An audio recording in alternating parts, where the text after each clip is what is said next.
हमारा काबिल बर्दाश्त नहीं है। अगर दोबारा किया गया तो हमने पहले भी इंशाल्लाह एक प्लान बनाया हुआ है।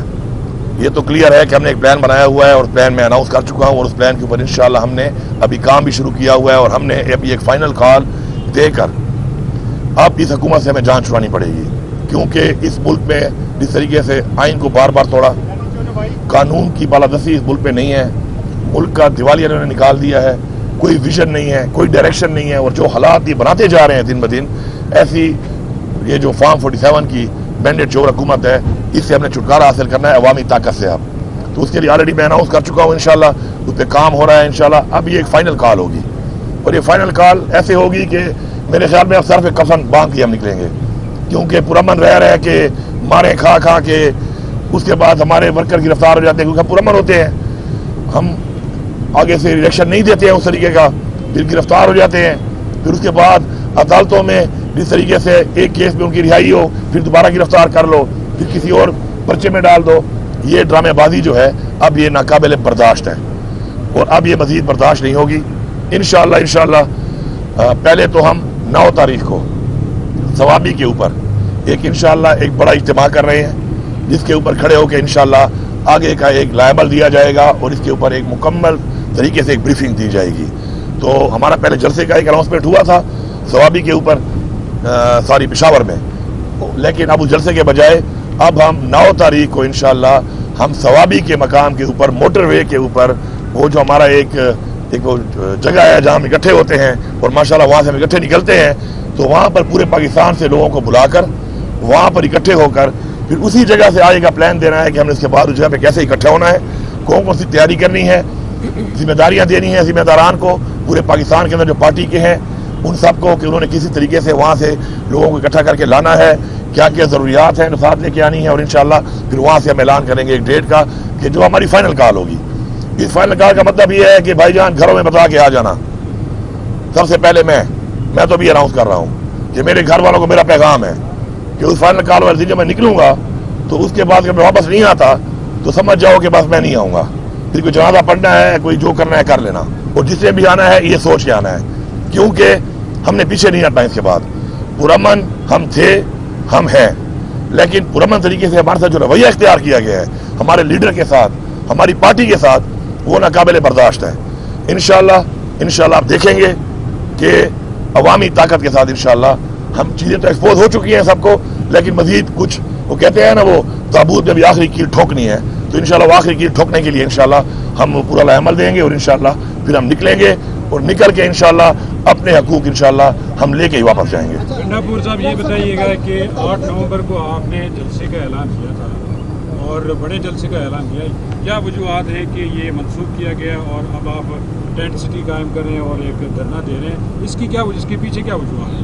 मैंने तो जलसा मनसूख नहीं किया, वही जलसा जो है 9 तारीख को मकाम शिफ्ट किया है उसका, कि वो जो 8 तारीख को हम जलसा पेशावर में कर रहे थे उसके बजाय इंशाल्लाह हम वो जलसा 9 तारीख को सवाबी वाला जो इंटरचेंज है मोटरवे का वहाँ पर इंशाल्लाह हम करेंगे। लीड आप करेंगे? ये जो आपने फाइनल कॉल दी है, ये वार्निंग किसको है, हुकूमत को या किसी और को? ये सबको ये वार्निंग है, जो भी फैसला साज है और सारी बात है हुकूमतें ही हैं, तो उसके अंदर ये जो है ये हमारा जो है ये फाइनल कॉल वहाँ पे एक लायमल के साथ आगे डेट देनी है। उस पर 9 तारीख को जो है हम इकट्ठ कर इसलिए रहे हैं कि ये हमारा पख्तूनख्वा का तो एक तरह का जिरगा होगा हमारा पख्तूनख्वा का, और बाकी पाकिस्तान से लोग आएंगे उनके लिए एक लायमल हमने देना है, वो एक जिरगा करके बड़ा हमने इकट्ठा होकर करना है और उस पर फैसला करना है, और फैसले में उससे पहले जो मुशावरत होगी उसके मुताबिक फिर अनाउंसमेंट होगी कि हमने उसके बाद कैसे निकलना है, कहाँ से निकलना है, किस तरीके से निकलना है, पाकिस्तान को कैसे बंद करना है, कौन से लोगों ने वो काम करना है, कौन से लोगों ने यहाँ से जाना है, कहाँ जाना है, किस तरीके से जाना है। तो वो इंशाल्लाह 9 तारीख को मैं पख्तूनख्वा का जिरगा कहूँगा इसको, कि हमारा सबका एक जिरगा होगा इकट्ठ का, और जो बाकी लोग आएंगे पूरे पाकिस्तान से उनके लिए, उनको अपने अपने एरियाज के लिए या उनमें से जिन एरियाज में फिर हमारे साथ जाना होगा उनको इंशाल्लाह पूरा देंगे। हम सब करेंगे, सभी हम करेंगे जिस तरह हमेशा होता है आपके सामने ही है। मैं तो हूँ ही हूँ ना।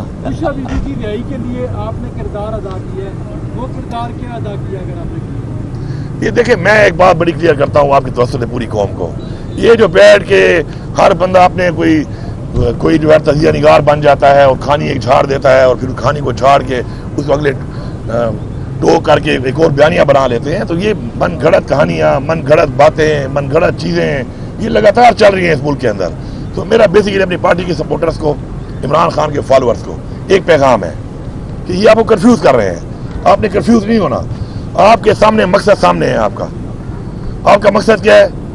पाकिस्तान में हकीकी आज़ादी, खुद मुख्तारी, कानून की बालादस्ती और अपने आइन का तहफ़्फ़ुज़, अपने इदारों का तहफ़्फ़ुज़, अपना मैंडेट जो हमने वापस लेना है, आपको वो क्लियर है। तो ये जो बैठ कर अजीबोगरीब बयानी अपनी तरफ से बुशरा बीबी के रिहाई में मैंने कोई किरदार अदा किया है, क्या मैंने बताया किसी को?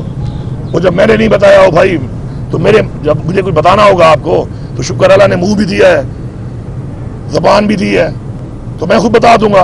अब मेरी बात XYZ कर रहा है और उसके ऊपर आप बयानियां समझ रहे हैं कि ठीक होगा। मेरे साथ क्या हुआ ये मैं बताऊंगा या कोई और बताएगा? होगा मेरे साथ तो भाई मेरी बात पे यकीन करो ना। आप औरों की बात पे यकीन कर रहे हो, किसी की झूठी साबित हो जाती है। सजा तो यहाँ पे है नहीं। इससे पहले भी ये सच्ची बात जो मैं कर रहा हूँ, मैं शुक्र है सच बोलता हूँ, मुझे ना झूठ बोलने की जरूरत है और ना मैं किसी से डरता हूँ। देखिए हर बंदे का एक रिकॉर्ड है, हर एक के सामने है। कोई ना कोई पाकिस्तान आज बना है कि लोगों को पता नहीं है पाकिस्तान में क्या होता रहा है, और न ये पार्टी आज बनी है और न हम कोई पहली दफा यहाँ पे खड़े हैं। पूरी कौम को पता है, सबको पता है कौन क्या है, किसने क्या किया, किस मौके पे क्या किया, पार्टी के लिए क्या किया, अपने मकसद के लिए क्या किया, अपनी हकीकी आज़ादी के लिए क्या किया। ना हमारी पार्टी पहली दफा बुरा वक्त आया, इससे पहले भी बड़े बुरे वक्त आए हैं, बड़े धरने हुए हैं, बड़े प्रोटेस्ट हुए हैं, बड़े हमने सब कुछ किया, तो हर एक को पता है इस बात का। तो मेहरबानी करें ये लोगों की बातों पे टो ना हो। अपने बयानियों को बेचने के लिए मैं कहूंगा कि हर बंदा अपना एक बयानिया बना लेता है और आप उसको फॉलो करना शुरू करते हैं। अपने मकसद पे फोकस करें, इंशाल्लाह मकसद करीब है, मंजिल करीब है, उस पर फोकस रखें। इंशाल्लाह हमेशा की तरह हम आपको लीड भी करेंगे, पहले हम होंगे, पीछे आप होंगे, अली मीन साहब हमेशा की तरह। ये बताइएगा, पहले भी बतौर वज़ीर आला आप पे इल्ज़ामात रहे कि आप वफाक के ऊपर चढ़ाई कर रहे थे, अभी आप प्लानिंग कर रहे हो और कफन बांध के आ रहे हैं। क्या इससे पहले कोई रास्ता नहीं निकल सकता? बीइंग अ CM आप बड़ों से बात करें, इस मसले का कोई हल बातचीत के लिए हो। ज़रूरी है कि लड़ाई होगी और फिर आप अपना मकसद हासिल करेंगे? सर देखिए मसले का हल क्या है? मसले का हल ये है कि इमरान खान पे कोई केस नहीं है, वो इस वक्त जेल में है। बुशरा बीबी क्या केस था उसके ऊपर, जेल में डाला हुआ था। आए दिन हमारी लीडरशिप जो है आपके सामने जेल में है, कोई सबूत नहीं है, केसेस हैं वो चल नहीं रहे।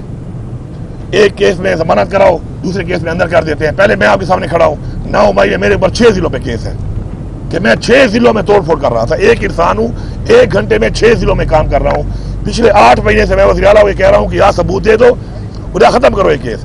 न सबूत दे रहे हैं न खत्म कर रहे हैं। फिर कभी यहाँ पे वारंट निकाला हुआ है, कभी यहाँ पे वारंट निकाला हुआ है, कभी क्या। तो ये जो इन्होंने ओछेद करने शुरू किए हुए हैं, हर चीज एक लिमिट होती है, बर्दाश्त होती है। इस तरह KP पे चढ़ाई की उस इन्होंने, क्या सोच की है, क्या सोच के चढ़ाई की इन्होंने? एक मेरे सूबे की आवाम की एक प्रॉपर्टी के ऊपर ये चढ़ दौड़े हैं, क्या सोच के? कोई पूछने वाला नहीं है इनसे, या ये जवाब देनी है किसी को, हिसाब देना पड़ेगा इनको। हाँ ठीक है, आज मैं हिसाब उस तरीके से नहीं दे सकता, मेरी ओपोजिशन नहीं है, लेकिन ये नहीं है कि हिसाब नहीं देना पड़ेगा। एक दफा जब तक आइन को तोड़ने वाले को सजाए मौत नहीं दी जाएगी, इस मुल्क में आइन टूटता रहेगा। एक दफा कानून तोड़ने वाले को सजा नहीं दी जाएगी, कानून टूटता रहेगा। एक दफा अपने जो उसका आईनी तौर पे इख्तियार है और उस इख्तियार को वो तजावज करता है, किसी के कहने पर भी, जब तक वो दोनों को सजा नहीं दी जाएगी, कोई भी अपने इख्तियार को तजावज नहीं करेगा। ये हमने इस मुल्क पे अपनी नस्ल के लिए ये प्रेसिडेंट बनाना है और उसके लिए इंशाल्लाह यही हमारी तरीका मकसद है। ये बताइएगा कि पिछला जब एहतजाज हुआ था तो यहाँ पर रावलपिंडी और इस्लामाबाद में आर्मी भी आई और सब, लेकिन आप वहाँ से जब KP के हाउस पहुँचे तो बहुत सारे कारकुनान आपके बहुत ज़्यादा उनको परेशानी हुई कि आप वहाँ से निकले और वहाँ से आप बरामद हुए। उसके बाद आप फिर असेंबली पहुँचे। इस सारी सूरत हाल में बहुत सारे आपके कारकुनान जो थे वो वेट कर रहे थे कि यहाँ से इकट्ठे जाएंगे। अब जो एहतजाज होगा, क्या आप लीड करते हुए आएंगे या वहाँ से कई जगह चेंज करेंगे? पहले इसके साथ एक छोटा सा क्वेश्चन ले लें। आप जब 5 अक्टूबर को इस्लामाबाद आए और आपके फ़ोन चोरी हुए गालबन, क्या वो फ़ोन वापस मिल गए आपको? हाँ, ये मजे की बात है। पहली बात तो ये जो आप बात कर रहे हैं, तो अगर आपके पास वीडियो हो, मसला ये है ना कि वहाँ पर मुझे ये भी अफसोस है ना कि वहाँ पर आप लोग भी नहीं थे। वहाँ पे आप लोगों को होना चाहिए था ना, वो DSNG बताती ना कि क्या हो रहा है वहाँ पर और क्या जुल्म शुरू किया हुआ है। वहाँ पे कोई भी नहीं था, तो उसमें आगे मेरी गाड़ी थी। वो वीडियो कहीं पे सोशल मीडिया पे कहीं होगी, किसी ने बनाई होगी, ठीक है। उसके बाद जो मैं वहां से गया, तो मैं वहां से कहाँ गया, बता के गया ना केपी हाउस जा रहा हूँ। केपी हाउस मेरी प्रॉपर्टी है, उसी एरिया में है। उसके अंदर मैं गया, इन्होंने धावा बोल दिया। वो जो पीछे भी जो लोग आप कह रहे हैं ना, जो लोग थे, तो आप जरा वो वीडियो देख लें। पीछे वाला जो कन्वाई जो थोड़ा आगे पीछे पहुंच रहे थे, तो उसमें भी वो मेरा भाई उमर अमीन उसको लीड कर रहा था। आपको नजर आ जाएगा, लंबे बाल है उसके, वो है भी एक्स आर्मी का कैप्टन, ठीक है। बात यह है कि हमारे ही पीछे जो एमपीए थे, हमारे ही मिनिस्टर थे, हमारे ही लोग थे, हम ही थे जो आगे और पीछे। जाहिर बात है गैप आ जाता है, जब लंबा फासला हो जाए तो गैप आते हैं। जब हजारों लोग आते हैं तो बीच में जाहिर बात है कोई गाड़ी तेज, कोई स्लो, कोई आगे रास्ता खोल रहा होता है, कोई पीछे आ रहा होता है। कुछ ऐसे भी होते हैं कि वेट कर रहे होते हैं पीछे, जब रास्ता खुलेगा तो मैं जरा आराम नाल फिर मैं चला जाऊंगा। तो हर तरह के लोग होते हैं। तो उसमें बात यह है कि अल्हम्दुलिल्लाह हमने साबित किया कि हम आ सकते हैं, और हमने वहां पहुंच के दिखाया। हमने अपना एहतजाज रिकॉर्ड कर दिया। उसके बाद अब न तो हम ब्लड शेड चाहते हैं और हमें पुरअमन। हमने एक फैसला किया कि हम वहां पे फिर केपी हाउस पे जाके आराम से वहां पे अपना आगे लेवल बनाएंगे। इन्होंने हमला कर दिया उसके ऊपर, ठीक है, हमला हो गया। हमले के बाद क्या हुआ, गिरफ्तारियां कर ली, वहां से कर ली। गिरफ्तारियों के बाद अल्हम्दुलिल्लाह हमारे तकरीबन वर्कर हमने छुड़वा लिए हैं। अब ताज़ा ताम 10 से फिर दोबारा आएंगे। इस दफा ये काउंटर भी करके आएंगे। अगर ये हमें काउंटर करने के लिए स्ट्रेटजी बनाते हैं ना भाई, तो हम भी इनको काउंटर करने के लिए स्ट्रेटजी बना रहे हैं। अब ये जब वहां तक पहुंचेंगे ना, तो इनको भी रास्ते में रुकावटें आएंगी। बड़े आराम से आते हैं, 10 जिलों के डीपीओ भेज देते हैं, 10 जिलों की पुलिस भेज देते हैं, वो एक ही मेरे ऊपर आके सीधी हो जाती है। तो इंशाल्लाह डीपीओ साहिबान, इस जब आपके जिलों से आप निकलेंगे ना आप, तो उधर आपको लोग एंगेज करेंगे। आप इतने आराम से नहीं आएंगे कि आप वहां से निकल के और एक जगह पे इकट्ठे हो जाओ। तो मैंने इसलिए पूरे पाकिस्तान का एक प्लान बनाया है, और इंशाल्लाह इससे पहले भी बहुत सी ऐसी कार्रवाइयां हो चुकी हैं, और उन कार्रवाइयों में कोई पहली दफा नहीं हुआ। मैं हमेशा पहुंचा हूँ, हर महाज पे पहुंचा हूँ, और पहुंचकर मैंने साबित किया है कि इंशाल्लाह, हाँ, कराता अल्लाह की जात है। एक हमारा प्लान होता है, एक अल्लाह का प्लान होता है, होता उसी तरह है, लेकिन हमने हमेशा साबित किया है कि हम जो कहते हैं इंशाल्लाह वो करते हैं। जहां तक मोबाइल की बात है, मोबाइल मेरा ये मेरे कमरे से ले गए थे, और जब कमरे से ले गए, उसके अलावा मेरी गाड़ी, प्राइवेट गाड़ी में इन्होंने तोड़ी, मेरा असला भी ले गए, मेरा जो गाड़ियों में सामान था वो भी ले गए। कोई सामान जो है वो बरामद हो चुका है, कुछ नहीं हुआ, इंक्लूडिंग माई मोबाइल। लेकिन मैं इनको एक बात कहता हूँ, मेरा मोबाइल है ना गाड़ी में पड़ा है, किसी ने चेक करना है आ जाए मेरे पास, मीडिया को ले आए, कोड खोल के दूंगा कि आप भाई पढ़ ले। हम तो खुली किताबें हैं भाई। मेरे मोबाइल में तो क्या नहीं मिला, कहाँ मिला है? मुझे मोबाइल के नंबर का मसला आ रहा है, क्योंकि मेरे नंबर से अब मुझे लेना पड़ता है नंबर, उसका नंबर दो, उसका नंबर दो। बाकी मोबाइल क्या है, मोबाइल अगर चाहिए इनको मोबाइल ले ले, मुझे अपने नंबर दे दे उसमें से। और वैसे भी वो मोबाइल अब इनके पास गया है ना, तो अगर ये बड़े समझदार है ना, तो हम भी इनके साथ पंगे लेकर इतना सीख चुके हैं। जब मोबाइल इनके हाथ में गया ना, पीछे से मोबाइल वॉश हो चुका था। इन्होंने खाली स्क्रीनें ही देखी होंगी उसके ऊपर, ब्लैंक स्क्रीन देखी होंगी। तो अगर उसको मोबाइल चाहिए, नंबर तो वैसे ही मेरे खत्म हो गए उसमें अब, क्योंकि वो मोबाइल सारा वैसे ही उड़ा दिया था डाटा उसका। तो अब नंबर तो भी मेरे पास काफी आ गए, और भी आ जाएंगे। मोबाइल जिसके पास है बता दे कि मुझे चाहिए, मैं बड़ा गरीब हूँ, मैं उसको बख्श दूंगा, ले ले, कहेगा तो एक और ले दूंगा। ये बताइएगा कि आपकी जमात का जो एहतजाज है उसका लेवल और मकसद पंजाब और वफाक ही क्यों है? एक बात। दूसरी बात यह कि जिस तरह आप सरकारी मशीनरी इस एहतजाज के दौरान की जो दिखाने वाली आपने सरकारी मशीनरी का इस्तेमाल किया, क्या आइन और कानून आपको इस चीज़ की इजाज़त देता है कि आप सरकारी मशीनरी के साथ पंजाब में वफाक में चढ़ाई करें? आप कौन से चैनल से हैं? अच्छा, आपकी खड़ी खड़ी है इधर? कौन लेके आया है? किस अथॉरिटी से लेके आए हैं? तो मैं सूबे का वज़ीर आला हूँ, मेरी भी अथॉरिटी है। मैं अपनी मशीन जब लेके जाता हूँ तो मैं अपनी अथॉरिटी में लेके जाता हूँ, मुझे कोई मना नहीं कर सकता उससे। जो अथॉरिटी आपके पास है अपने चैनल की, और आप ढेर लेके फिर रहे हैं, तो मेरी अथॉरिटी जो मेरी मशीन है मेरे सूबे की, जिसका इस वक्त माशाल्लाह मैं चीफ एग्जीक्यूटिव हूँ, तो वो मेरी अथॉरिटी में लेके आऊँगा, दब के लेके आऊँगा, इससे उससे भी ज्यादा लेके आऊँगा। देखता हूँ कौन रोक सकता है मुझे। सर, शहर अफसर मरवत साहब कह रहे हैं, आपके जो रहनुमा हैं वो कहते हैं कि बतौर वज़ीर आला अली अमीन गंडापुर हमें सपोर्ट करते हैं, लेकिन उनको बतौर वज़ीर आला एहतजाज में शरीक नहीं होना चाहिए, ताकि वफाक को गवर्नर राज लगाने का मौका ना मिले। बात यह है, अगर हमने डरना होता ना गवर्नर राज से, या हमने अगर सिर्फ हुकूमतों की सियासत करनी होती, तो पहले तो हमने अपनी हुकूमतें खुद ना तोड़ी होती। तारीख को देखा करें ना, फिर परखा करें चीज़ों को, पहली बात। दूसरी बात यह कि मुझे अगर हुकूमत बचाने या वज़ीर आला बनने का शौक होता ना, तो मैं फिर अपने वो सियासी जो इक़दाम है इस तरीके से ना कर रहा होता। हमने अपनी मकसद को देखना है। हुकूमतें, गवर्नर राज, ये जेलें, ये पर्चे, ये हमारे रास्ते नहीं रोक सकते, ये क्लियर है बात। ठीक है जी। एक सवाल, रऊफ हसन साहब ने कहा जी कि हमारी अब डायरेक्ट बात हो रही है, अब पहले जैसी सूरत हाल नहीं, अब हम डायरेक्ट हैं एस्टेब्लिशमेंट से। ख्वाजा आसिफ ने बयान दिया कि कुछ न कुछ मामला हो रहे हैं, और बैरिस्टर साहब जो आपके तर्जुमान हैं उन्होंने कहा कि डील नहीं, हमारी अंडरस्टैंडिंग हो रही है। असल में क्या हो रहा है? ज़ाहिर है मैन कैरेक्टर तो आप हैं जो इस्टेब्लिशमेंट से पहले भी राब्ते में थे, अब भी राब्ते में है। क्या कोई डील हो रही है या कोई बातचीत हो रही है? किस लेवल की बातचीत हो रही है? क्या हो रहा है? मैं फिर वही रिपीट करूंगा कि जो बंदा जो बात कर रहा है या उसका कोई अगर राब्ता है तो वो बता सकता है उसके बारे में कि डायरेक्ट है, इनडायरेक्ट है, बड़े से है, छोटे से है, दरमियाने से है। मेरी जो आप कहते हैं मेरे मुज़ाकरात होते रहे हैं, तो इमरान खान साहब ने एक वक्त में खुद ही कहा था कि मुज़ाकरात के लिए ये लोग, मैं इजाज़त देता हूँ कि मुज़ाकरात कर लें, पाकिस्तान के लिए मुज़ाकरात करने को मैं तैयार हूँ। उन्होंने खुद भी कई दफ़ा बोला। बाद में उन्होंने कहा कि मुज़ाकरात अब हम नहीं करेंगे।